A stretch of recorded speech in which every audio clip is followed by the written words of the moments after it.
Right. Hello everyone. Can you all hear me nice and clearly? So today we have our speaker Fiona. Very privileged to introduce her. Talking to us about reprocessing. I want to do a short introduction about Fiona, and just to show she's got some clout behind her. We haven't just pulled her in off the street. So Fiona is she's a professor at the Dalton Institute.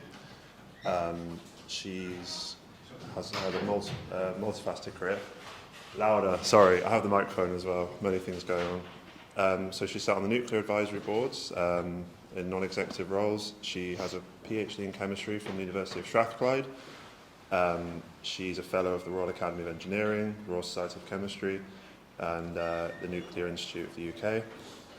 She has also been the Chief Science and Technology Officer at UKNNL, now UKNNL. And in terms of the reprocessing side, she has worked at Sellafield for many years and engaged in various international organisations which are involved in reprocessing, such as Urano, the Japanese Atomic Energy Agency, Idaho National Lab, and the French organisation CEA. So I will stop waffling, and Fiona, if you would like to come up and begin the talk. I don't know. We've not even got our phones in silent. Right. Hi, everybody. It's great to be here, and thank you to Dalton for asking me to provide this lecture today. I've been told I'm better at this side for the camera. Is that okay? For online. Okay. So just in terms of, see if this works. Did you have to kind of transfer it to that? Okay.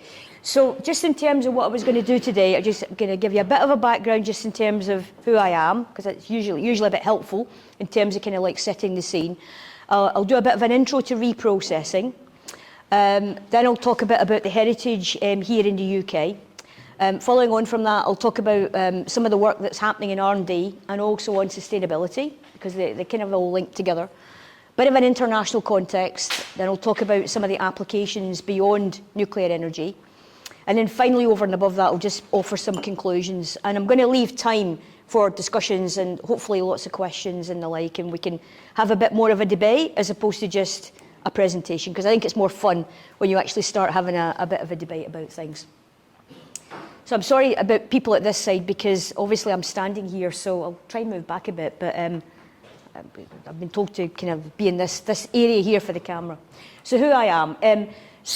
I've been involved in nuclear for a number of years. My career started at Sellafield back in the very early 90s, and I've worked in the whole kind of like industry over that period of time. So I'm on my fourth decade now in terms of my work in the nuclear industry. Most of the stuff I have done has been technology related. Most of it has been around reprocessing and waste management, but I've been involved in fuel manufacture, reactor operations, waste management, disposal, fuel manufacture, and reprocessing. So most of the fuel cycle. I haven't done anything in terms of enrichment, and I haven't done anything in terms of mining, but I mean, I've done most of the fuel cycle, and I've been involved in various aspects of that.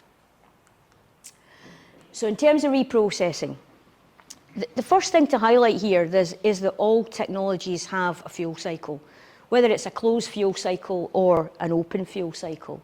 What are we talking about here? So basically, you take uranium, you make fuel from it, usually through enrichment, you put it into a reactor. The reactor then operates for a period of time, and spent fuel comes out the other end. You either then take that fuel and go straight to storage and then get it set up for final disposal at some point further down the line, or in some cases you actually decide to recycle that spent fuel, and you'll basically do that by removing certain good materials that you want to turn into product, and putting the rest into waste forms.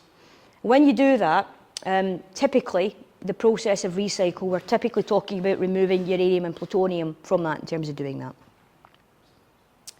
Okay. It's not moving on again, so I don't know if you need to move the slide on.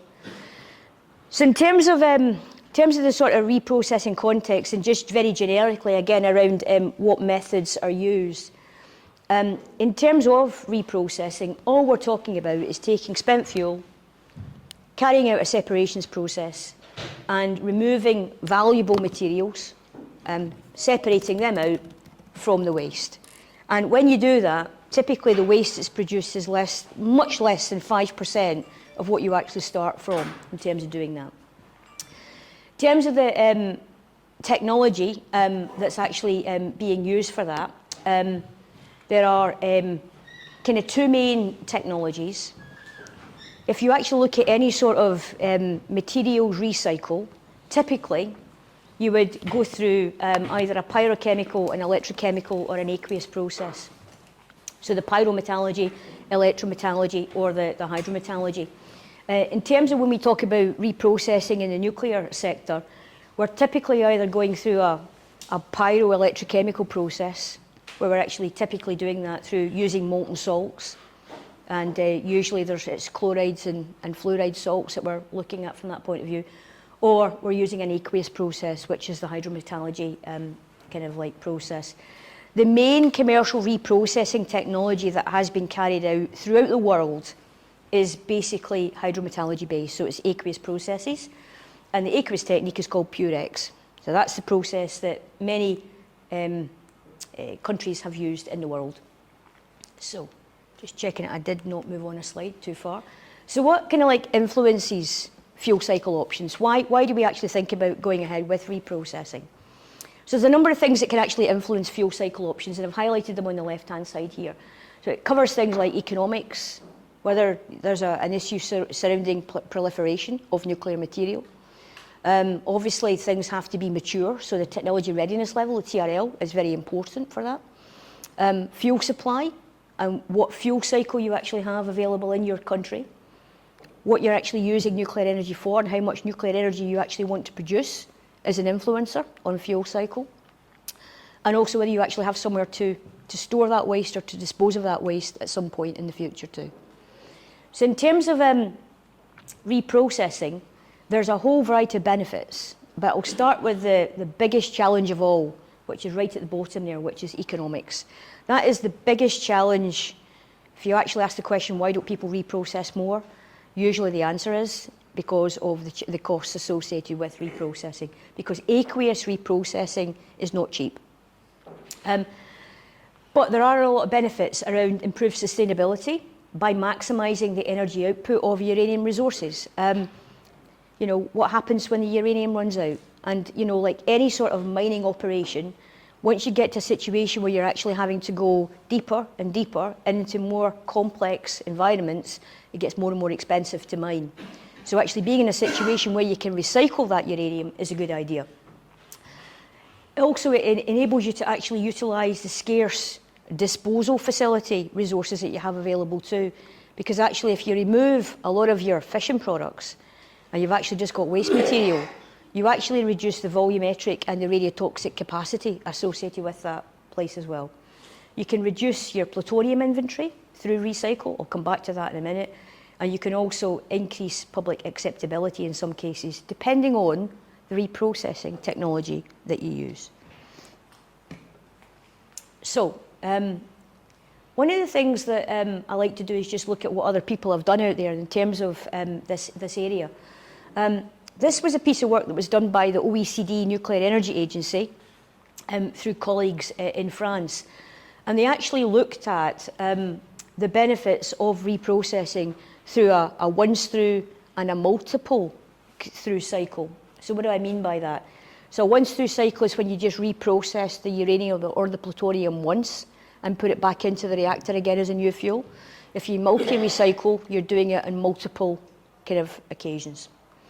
And so in this particular case, what we are actually seeing here in this graph, so the red dot is plutonium, and you've got the sort of purpley kind of line here, which is americium. And then this brown one here is the curium. And they are really the long-lived fission products. And if you actually can remove these fission products from your waste, you can actually reduce the radiological capacity within your disposal facility. So that's a key benefit associated with actually being able to reprocess. So that's the first thing. It can basically, removing the plutonium, americium and curium through recycle gives you a significant heat load reduction, and therefore you have better use of the repository. Secondly, you can actually also increase uranium utilisation by a significant amount. A lot of people don't know that once through a fuel cycle only uses a very small amount of the uranium.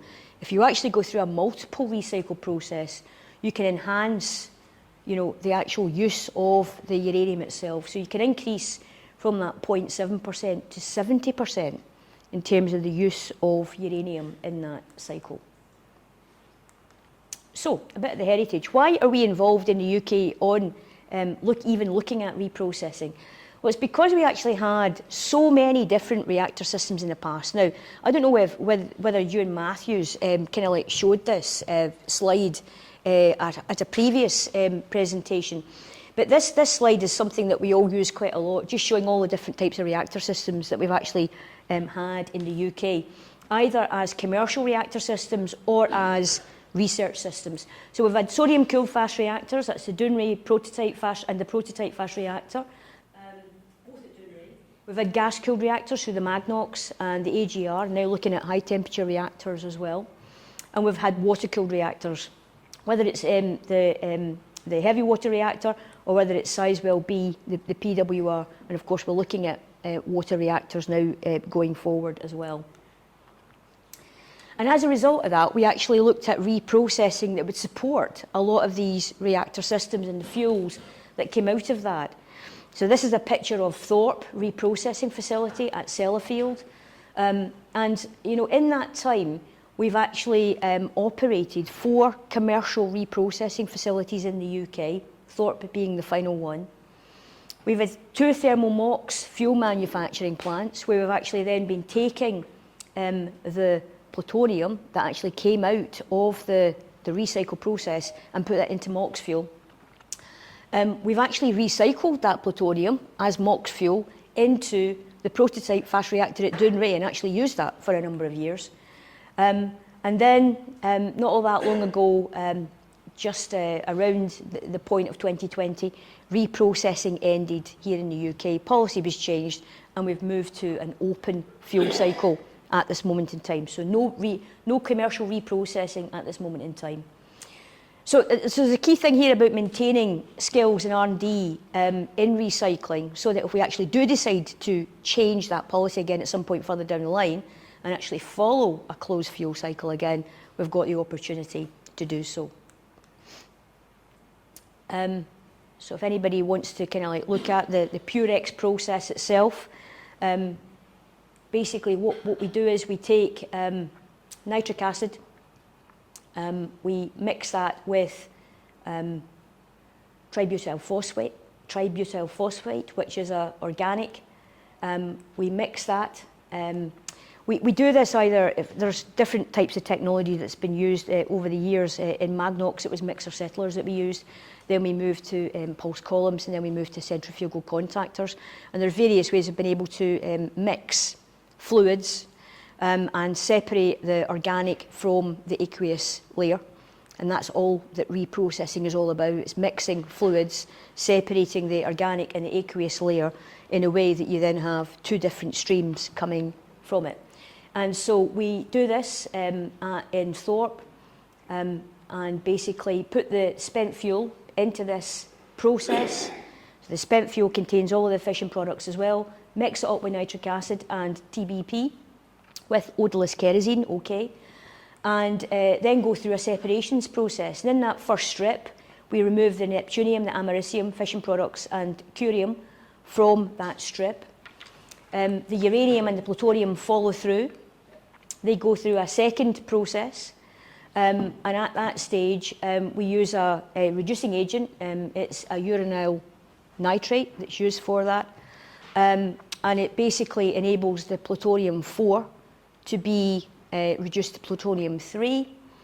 And as a result of that, we then are able to separate out the uranium from the plutonium, and then we go through a couple of finishing lines to produce uranium nitrate and plutonium nitrate that's then further calcined through an oxidation process to make the oxides. So that's a little bit of the chemistry there for you. So just in terms of advanced spent fuel reprocessing, there's been quite a lot happening in the R&D space on this. We're doing quite a lot of work in the UK currently on improved aqueous recycling flow sheets, and I'm going to just give a couple of examples of that in a minute. There's also work being done on pyrochemical processing for fast reactor fuel. And there's a lot of work using the same capability, the same skills on waste management techniques. So actually looking at how you treat novel wastes arriving from the advanced reprocessing technologies. There's also a bit of work on critical materials, because if you actually know how to separate out radioisotopes using reprocessing technology, you can also use it to actually kind of separate critical materials out from other elements as well. So there's a lot of work happening in that space too. And I did a lot of work with UK NNL in relation to things like an advanced flow sheet called GANEX for actinide separations, and also work on centrifugal contactors, which I'll come back to. There's a lot of work happening internationally in this space. So there was a lot of work that happened through all the European programmes. There's a key thing here around, reprocessing to do this sort of work is not cheap. So you actually need to do it in partnership with a lot of other organisations. So actually having that international base, both in terms of actually being able to fund it from that point of view, have access to facilities, because they're quite unique facilities that you need for that, and also being able to access the skills and experience from that point of view is really beneficial. So through the EU frameworks, we had access to European-wide R&D programmes and the expertise to enable that cutting-edge research. And there's a whole variety of programmes that I highlight here. Talisman was all around actually having the facilities through the European framework to actually do the reprocessing research. The other ones were much more around actually doing the research from years and years ago, the Success programme, onto Accept, then onto Asgard, Refine, and then Geniors, which I'll come back to in just a minute. Actually, I'll come back to it now. So the Euroganex flow sheet, Geniors, this is kind of like a modification of the Purex process, where instead of actually removing the uranium and the plutonium from all the fission products and putting the fission products to one side, instead the uranium is removed and is taken away to be used for future use, but the plutonium remains within one of the streams and is actually stripped out with all of the other actinides. So there's an actinide strip. And the reason that's being done is because of some concerns from some countries around proliferation. So actually not removing out the plutonium specifically to actually be used in a future reactor system, but removing the uranium so that you could use that in a future reactor system going forward. So this, as I've said, is a uranium extraction. So it removes uranium separately, removes the transuranics. You have a mixed transuranic product, and it also avoids some of the toxic chemicals that have been used in the past in various reprocessing technologies. And it's been piloting centrifugal contactors, which are far better at being able to separate out the different phases. So why is it being done? It's all about looking at cost reduction. It's around looking at how you actually reduce waste at the end of the day. There's a whole lot of work on environmental impact and how this actually reduces the environmental footprint from a negative point of view. Improved proliferation resistance, because you're not removing out the plutonium specifically. You're enhancing flexibility of the system, and it also is actually good from a public acceptability perspective as well. So there's a lot of work happening in that space. And they're also actually looking at how you now bring in things like process intensification and process optimization to actually drive some of these new processes for the future. So in terms of sustainability of fuel cycles, I think this is quite an interesting topic at this moment in time to cover, because there's a lot of people that are really interested in sustainability right now. There's a lot of work happening in this space. And I'm only going to focus really on some of the aspects of sustainability. But if you think about fuel cycles and you think about the Sustainable Development Goals that were created by the UN, there are a number of these areas that are impacted by actually thinking about reprocessing, from use of natural resources in the fuel cycle, to the environmental footprint, to thinking about where you're going to dispose these materials, to both the economics and societal impacts, to energy security, to proliferation resistance, and then to safety. Now, I could talk to all of these, but I'm not going to because none of us have enough time today. So what I was going to do, I was just going to talk to three, so it's the ones in red. So I'll talk to environmental footprint, economics, and proliferation resistance and physical security. So in terms of environmental footprint, I'd started to talk to this around kind of like thinking about what happens when you actually put this material in a repository. But if you actually then start to map it out against a number of other factors, you can start to see there's some quite interesting things. So the greenhouse gases, SOx, NOx, water pollution, land use, water use, and it goes all the way through to kind of like looking at ecotoxicity and human toxicity. The blue is once through, the orange is mono, and the green is multi-recycle. It's a sodium fast reactor. I have no apology for this. It was done by a gentleman who works at CEA, the French National Lab, and so that is their thing. Their thing is about multi-recycle using kind of sodium fast reactors for the future. But what this basically shows, and there's lots of data here on this, is that if you look at the blue, it remains kind of like steady throughout. This I should say the scale. This is a relative value of 1. So the once through cycle is that relative value of 1. And then everything else is compared against it. So that once through cycle is a reference case, then everything else is compared against that reference case. So if you take mono recycling, in terms of, you'll see that as you go through, there certain things don't change. So water use doesn't change, and but other things do. So you actually start to reduce your greenhouse gas emissions, your sulfur, and your nitrous emissions, as well as you take things through. The other thing that's interesting when you go to multi-recycle is that some of the reductions get quite significant, and you can see that over time.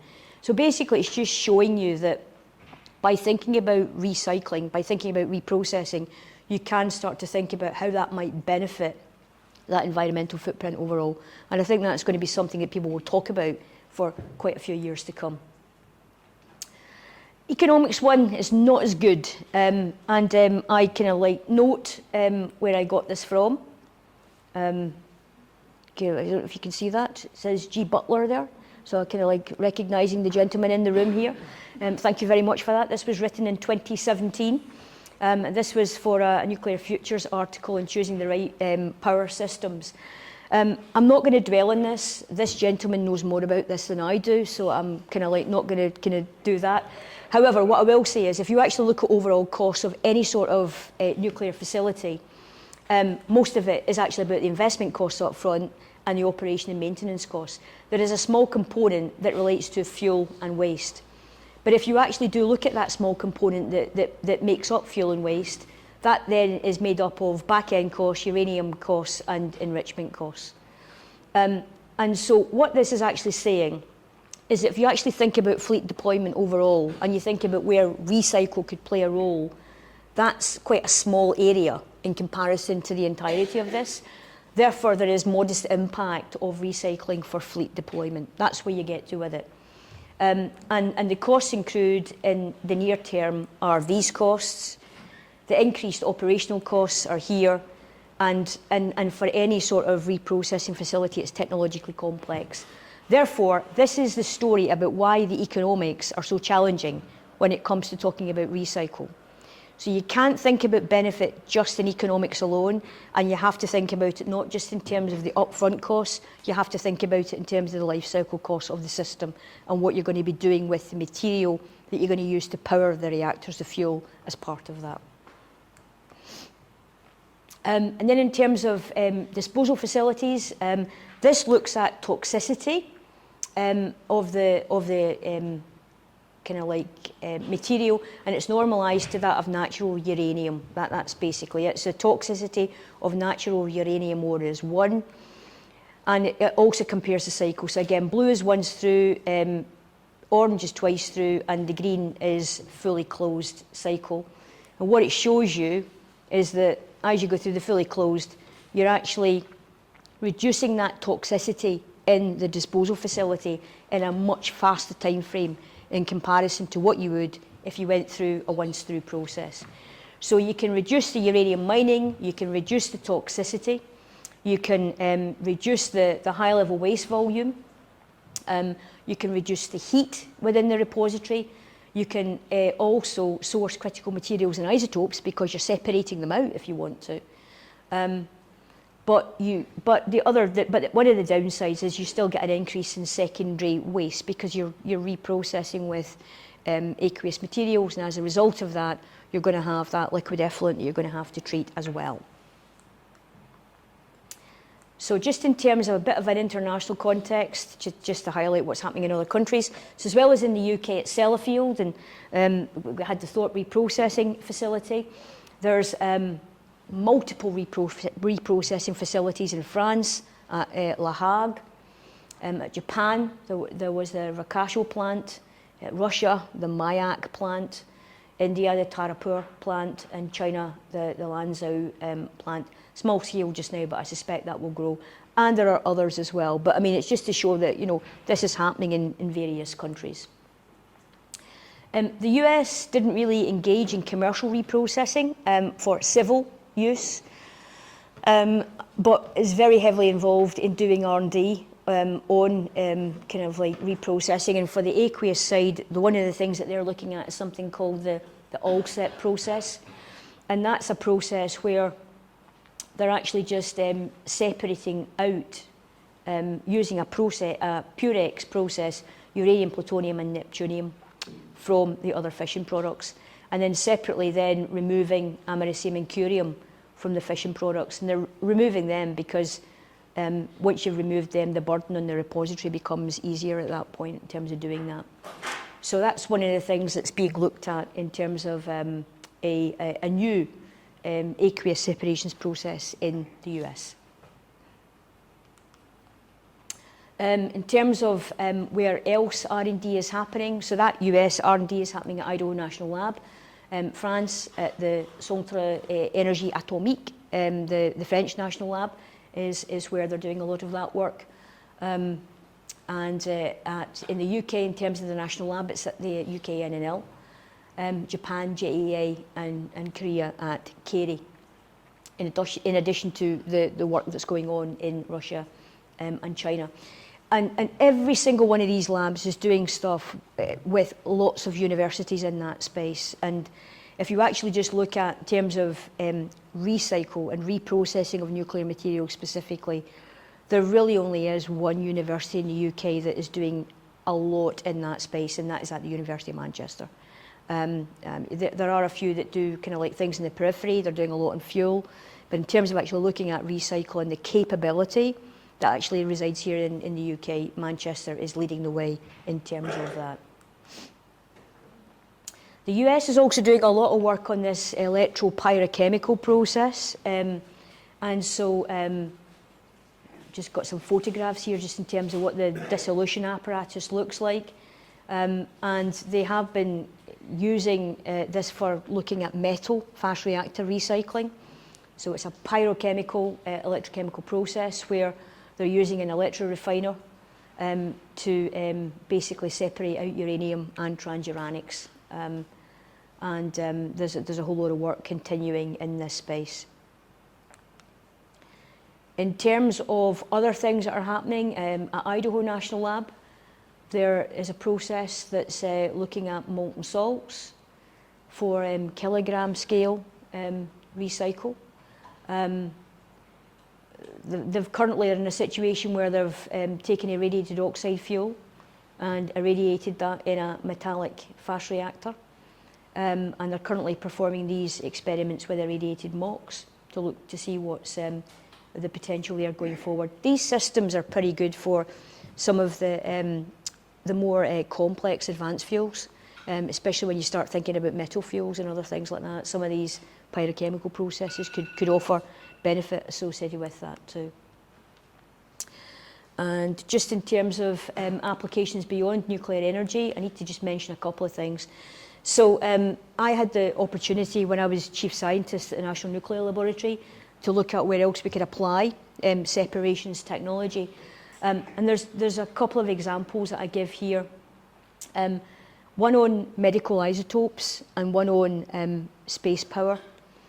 And both of these areas actually use the technique that's being used to, Purex, the Purex process, to actually separate out materials. And in medical radioisotopes, this is about both diagnostics and treatment for cancers. There's work going on at the moment, for example, to remove certain radioisotopes from waste, to use the process of Purex for that, and then be able to use that material for cancer treatment. And there's some quite interesting work in that space, specifically around actinium. So that's kind of like being looked at just now. Then in terms of space power, there is a really interesting piece of work on something called a RU, or an RTG, so a radioisotope heater unit, or a radioisotope thermal generator, which is just taking the radioisotope as a pellet that produces heat, connecting it to an electrocouple, and then actually producing a small amount of power from that. And what's actually been happening is in the past, in NASA, in the US, they use plutonium for one of these things, one of the plutonium isotopes, but it's quite expensive to make. And so at Sellafield site, there is a lot of plutonium that's actually being stored on site. And over a period of time, one of the isotopes, plutonium-241, undergoes a beta decay, and it actually produces americium-241. When it does that, it produces heat with that. And as that americium decays, it produces more heat.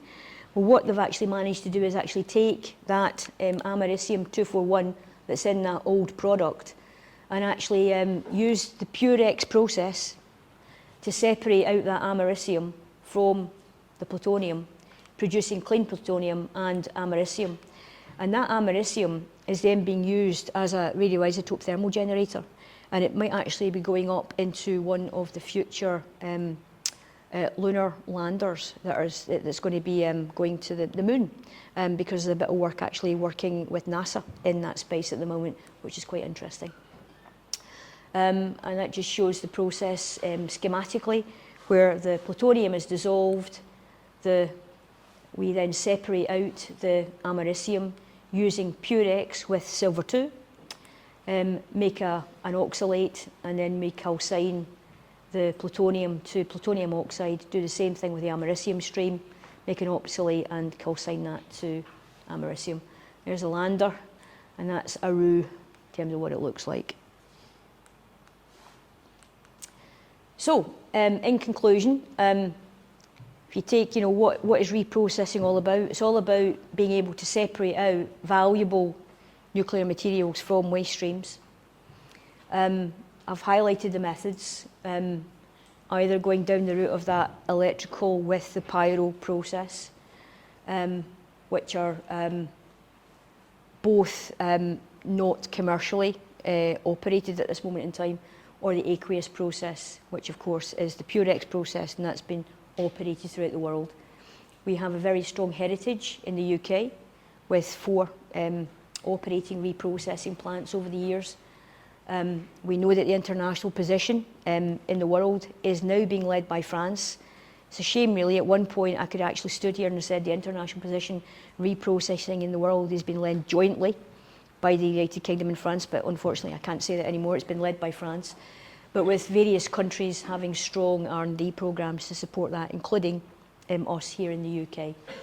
And in essence, if you can actually separate out these nuclear materials using reprocessing, you can use that technique to separate out anything. And so the number of applications that you then have in terms of what else you can use that for, whether it's critical mineral recovery, whether it's work in space or work in medicine, are all things that we can basically look at to this technology for the future. So if you do have skills in the area, there are applications beyond just nuclear energy in terms of taking that forward. What I think I just wanted to show here, I'll leave that up because I'm going to go to questions and stuff like that, but I'll leave that up because it just lets people know that there is the next lecture, and I should plug it, is actually it's going to be from somebody from RACO, which is the robotics kind of research kind of work that's happening here in the UK. The facility is based in Cumbria. There is some fantastic work happening in robotics, whether it's for decommissioning, whether it's for new build, or whether it's actually beyond nuclear in terms of the robotics work for space applications and the like. So some really, really interesting stuff there, and RACO's heavily involved in that with the United Kingdom Atomic Energy Authority, NNL, and the NDA. So it will be really interesting for you to continue to watch this space for the QR code, and I hope I've given that enough of a plug in terms of taking that forward. So I'll leave that up, but I'm going to open it up now to any questions, comments, debate, whatever you'd like to do. Thank you very much. Thank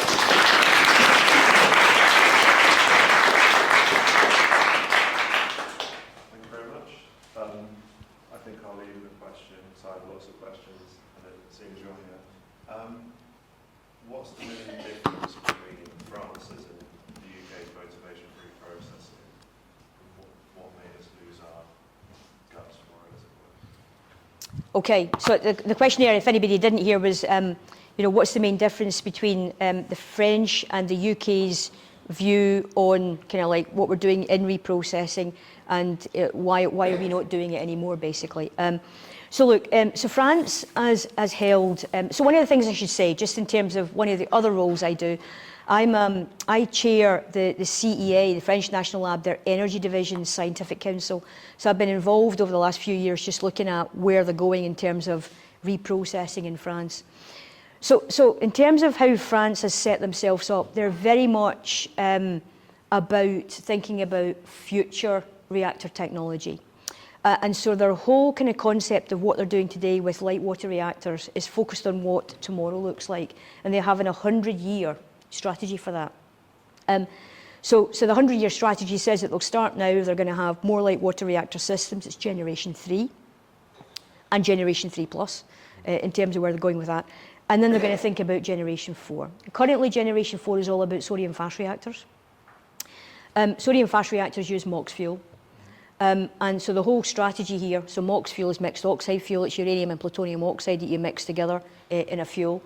And they're basically looking at how you use that beyond where they are today. You need to reprocess. If you need plutonium for a reactor, whether it's MOX fuel or just plutonium fuel, you need to reprocess. So their whole construct here is you reprocess and basically use that in MOX fuel. They're also looking at using MOX fuel in their existing reactor fleet. And they're also looking at using MOX fuel in terms of some of their new build going forward as well, even Gen 3. So because they've actually got that approach of you need the plutonium, they actually have that strategy in place that they will continue to reprocess. The other thing I should say with France is that they've also got a limit in terms of how much plutonium you're allowed to store. So they actually have to be burning that plutonium in a MOX reactor so that they can continue to recycle. And so that's been a very, very significant strategy for them. We used to have that strategy here in the UK. We talked about having MOX fuel. We had Sellafield MOX plant. We made MOX fuel. We made MOX fuel for Japan in the past, for example. We've also burned MOX in the Dunray prototype fast reactor. So we had that strategy in place for a while. But when that all stopped in the 1990s, there wasn't a need for that kind of producing MOX fuel for our reactors anymore. And then beyond that, we decided not to make any more MOX fuel. As soon as we decided not to make any MOX fuel in the UK, we didn't need to make plutonium anymore. And as a result of that, we didn't need to reprocess. And that's kind of like where we've got to. When you then combine that with where we got to with Thorpe, it was a 3-decade plant. 2 decades in, we had an order book, and we were doing work for, kind of like various countries around the world. 3rd decade, the order book looked really difficult, and we couldn't actually make an economic argument for it. and then, you know, so the economic case to continue with it ceased. So that's kind of like where we're at. I don't know if that kind of answers your question, but it's just a different strategy. Interestingly, so what about the French side? When would economics play a role in their strategy? Because it seems like we were much more willing to pull the plug, whereas the French are committing to 100 years strategy. So whether the economics is favourable or not, it seems they have to continue with the strategy. So will there be any? Could there possibly be a time in the French's next 100 years where they might even stop themselves, or are they fully committed due to the size of their reactor fleet, I suppose? Okay, so my goodness, I don't think I can answer the question about what the French are going to do in 100 years. But what I would say is that some people look at economics in different time horizons. In this country, we tend to look at economics over a few single year time horizon, and we tend to look at it in terms of parliamentary cycles. That becomes really difficult for nuclear, and it becomes really difficult for reprocessing. The French haven't done that in nuclear. They have a long-term strategy for it. You know, that currently, I mean, there's still about 80% or 75% of the electricity that's produced in France is from nuclear. So it's a significant strategy that they have in place. So I think even if they did change it, it would take a long time to kind of like to turn that around. So I suspect it'll be here for the future. Fantastic. Yeah, seems like they're fully committed. Okay. Questions? So start this side of the room. I have two questions. The first one is, on your experience in reprocessing. So what has been the most technically challenging case that you've been involved in, and what was the knowledge to handle it? The other question is, has there been any cases where a country reprocessed fuel for another country? If yes, what regulations are in place, and if not, why? Okay. It might be worth repeating those just So, okay, so I think, so if I got this right, I've got two questions. The first question is, having been involved in reprocessing, what was the most technologically challenging thing that I can remember in terms of what I've been involved in? And the second question is, does a country reprocess for another country? And if they do, what regulations are in place to enable that? And if they're not, why aren't they in place? Okay, is that right? Yeah? Okay, so hopefully we've heard that. Okay, right. So in terms of the first one, the thing about these separations when you start to do them on scale is that sometimes when you start these facilities up, they maybe don't quite operate the way that you thought they were going to operate. And I remember when Thorpe started, the thermal oxide reprocessing facility at Sellafield, we started up the operation. We shared the fuel, the spent fuel. We put the spent fuel into the head end, where we then did the separations with the nitric acid and the TBP. And we thought we were just going to get a separation. And we got a separation, but we got this crud that appeared. It was this like, that just sat right in the centre of it. And it was basically, we hadn't, on all the research that we'd done, the crud wasn't going to basically appear. And it was basically a colloidal mixture that was bubbling. And it was because the separation wasn't happening fully. And so that was challenging because we'd actually just started the operations of the facility at that point. We had a pilot plant where we then actually did quite a lot of work to actually understand what we had to do in terms of the flow rate, whether the flow was happening in the right fashion, you know, laminar flow, et cetera, all that sort of stuff.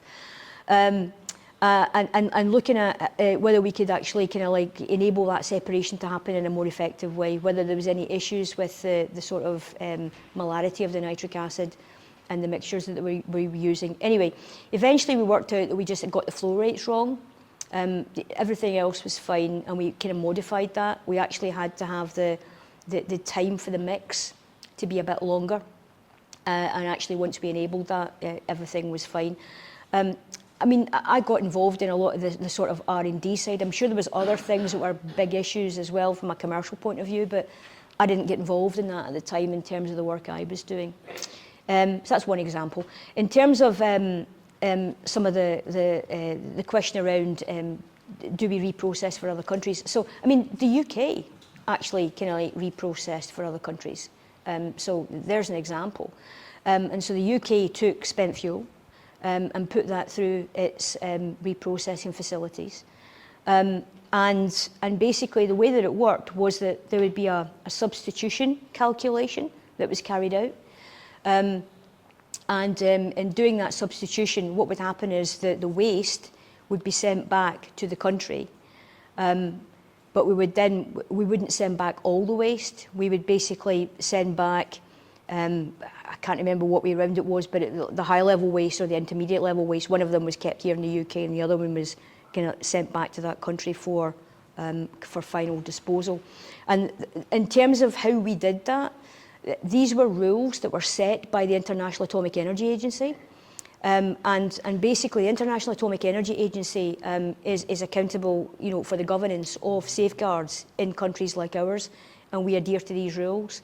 And so we have IAEA inspectors that come in on a regular basis and actually look at what's happening in our facilities and ensure that they are happy with the protocols and the techniques that we use. And they also kind of like check from a nuclear accountancy point of view that the amount of material, the level of material that we have is the right amount and it's in the right place.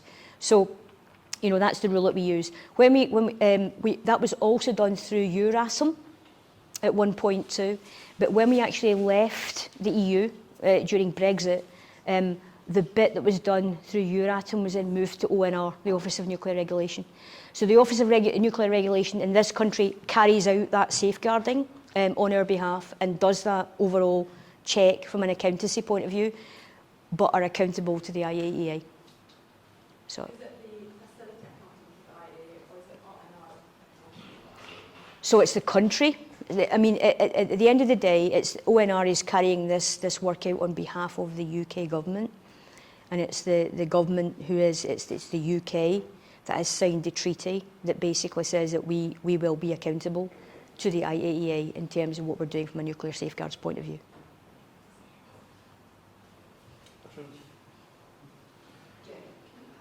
Oh, sure. I was thinking if I just stand and repeat it, is that? It's just silent online for a long time. Oh, okay. It's definitely silence. Here you go. Thank you. I guess more of a comment than a question, but we've been doing a fair amount of work into the critical resource recovery from spent fuel, primarily looking at platinum group metals, rare earths, basically anything of value at this point that we can potentially get out of it. And if current kind of in-process research is suggesting anything, we could potentially get rid of the need for a GDF by recovering everything that's of any vague amount of value, assuming that we can do that economically. From back of the envelope calculations, just recovering the platinum group metals alone should offset the running costs of a reprocessing plant. Then when you start bringing in all the extra bits, isotopes, etc., then it gets a lot more appealing. One of the more kind of eccentric proposals that we've come across recently is using either the cesium or spent fuel rods themselves to radialize water into hydrogen. And if you put the appropriate catalyst in place, you can essentially generate the world's entire demand for hydrogen just from spent fuel radiolysis. So I think that combined might make reprocessing much more attractive, especially given there's a lot more interest in nuclear and limited uranium supplies at the moment, especially with geopolitical shifts. We could be onto a winner with the research we've got going on here within the UK. I mean, whether we reprocess ourselves, I don't know, but I think if we have that technology within UK PLC, we can certainly market that. I think that's absolutely right. I mean, honestly, the amount of, I think there's a bit of a wake-up call that's happening at the moment, not just in this country, but in other countries too. And there's a realisation that actually we should be recycling as much as we can. And if we can actually get materials, back out of processes, why would you just be putting them to waste? I mean, it doesn't make sense. And if you can actually generate a revenue associated with that, then actually the whole economics becomes a very different calculation at that point. So I do think that, and I think this is the time to look at it, because there isn't enough money to go around. And so actually having opportunities where you actually can generate revenue and actually input that into the whole equation, I think is the right thing to do. Then you eventually reach the point of, you look at it going, well, if we're reprocessing the fuel, do we actually even need the MOX? Can we just use the other value that we're generating as an aside from that to kind of offset some of the high, the costs of building reactors, etc. Because if we can generate all that hydrogen from spent fuel stocks, that's $200 billion per year. That's enough to build 10 Hinkley Point Cs at the original build cost. Hopefully it won't be that for the future as well, but I would say that. I mean, I think that's right, and I think that you know, when you have the capability of being able to separate these materials, you choose which materials you want to separate, and that's the thing. These days, the technology is there; you can tailor it to actually separate out whatever materials you want to separate out. That wasn't where we were in the past, so I think that is right, and we should be harnessing that for the future. Thank you. Essentially, nuclear is a circular economy rather than just Absolutely. as a one screw. Absolutely, which fits with the whole sustainable development goals in terms of driving that. Cool. So first off, thank you so much for a very interesting lecture. With the bulk of this lecture focusing on like large commercial operations with a relatively steady stream waste production at scale, I was wondering if these reprocessing techniques are still technologically and financially viable on smaller sources, such as the modular nuclear reactors that Rolls-Royce kind of looking into, whenever those get rolled out, maybe. And I think you kind of briefly touched on it, but things like defense sources, so the reactors for submarines, aircraft carriers, or potentially helping in the reprocessing involved in nuclear arsenal decommissioning. So there's a couple of things I would say to this. So first of all, if we get to a situation where the need for nuclear continues to grow, we're going to have access to fuel, and we're going to have to need more and more fuel. And you get to a situation where, at some point, if we're using uranium, for example, at some point it will run out. So we have to think about, you know, maybe recycle from that point of view in terms of, you know, so that we've still got that material for use in the future. So that's one point. I think there's a lot of different reprocessing methods, using the 3 different types that I've talked about earlier on. You have to use this, I'm afraid. Oh. Like disconnected as well. Okay. I think you could. There's a whole number of reprocessing methods that we could actually that we could use for a whole variety of different fuels. Some fuels lend themselves more to reprocessing than others. But if you're talking about like the Rolls-Royce one, I mean that's just an ordinary kind of like LWR fuel, and you could go down that reprocessing route just like you would with the techniques that we already have available in this country. When you start thinking about other uses and other types of fuel, some of the metal fuels, again, you get down a pyrochemical process or an electrochemical refining process at that point for metal fuels, for producing metal alloys and the like, but they also have benefit. Some of the challenge around some of these processes is just how you scale them up. What's been really good about the aqueous processes is just how much you can do in bulk. But if you're talking about just a small amount for, you know, like a small number of systems, then you might want to go down the route of maybe the electrochemical or the pyrochemical, because you're doing small batch, kilogram sort of quantities and the like. So I think there's lots of opportunity there, and we just have to work out, you know, what the market is for some of these things. And I think at the moment there's too many different reactor systems. And people have a discussion with me all the time about what comes first, the reactor or the fuel. The answer is they both come together, because actually you can't actually think about a reactor without a fuel or a fuel cycle. So the more people start to think about that, I think the faster we'll get down the route of what reactors of choice are we going to go with, and therefore what fuels do we need, and therefore do we need recycle. Thanks so much. We have a question online. So, given Thorpe has essentially closed, this is from David. Given Thorpe has essentially closed, all we seem to hear is spent fuel route options for ultimate GDF disposal, which will effectively lock up any possibility of undertaking future reprocessing. So how will we avoid committing to the GDF and then in 100 years' time say, oh crap, we've run out of uranium, let's put it all back out again? Okay, so now I've got like 2 of these, and I'm going to end up with a necklace, I'm gonna. Okay, so I think the first thing to say around Thorpe is that, I mean, it was closed because it just wasn't economically viable anymore, and that's the situation. In terms of putting materials into a GDF, you can put spent fuel that's direct out of a reactor once it's cooled down for a period of time. You can put that put that into a geological disposal facility.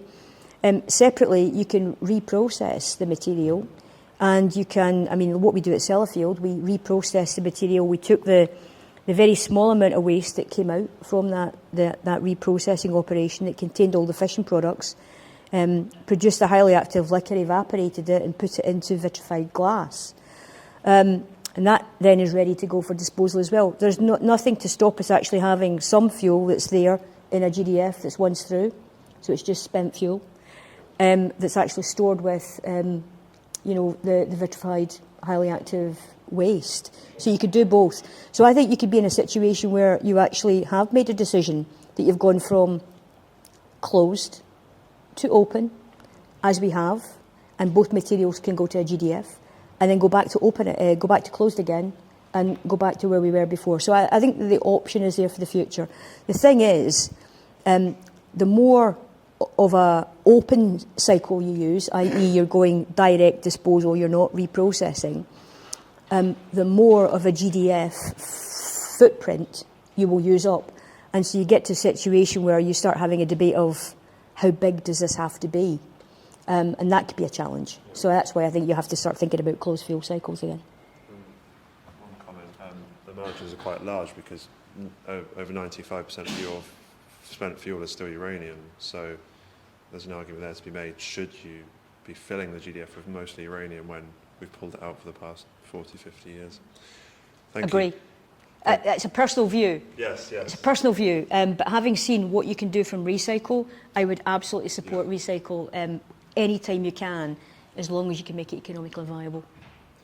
That's the take home. It's 2 p.m, so thank you for everyone's time. Another round of applause for Fiona. Thank you so much.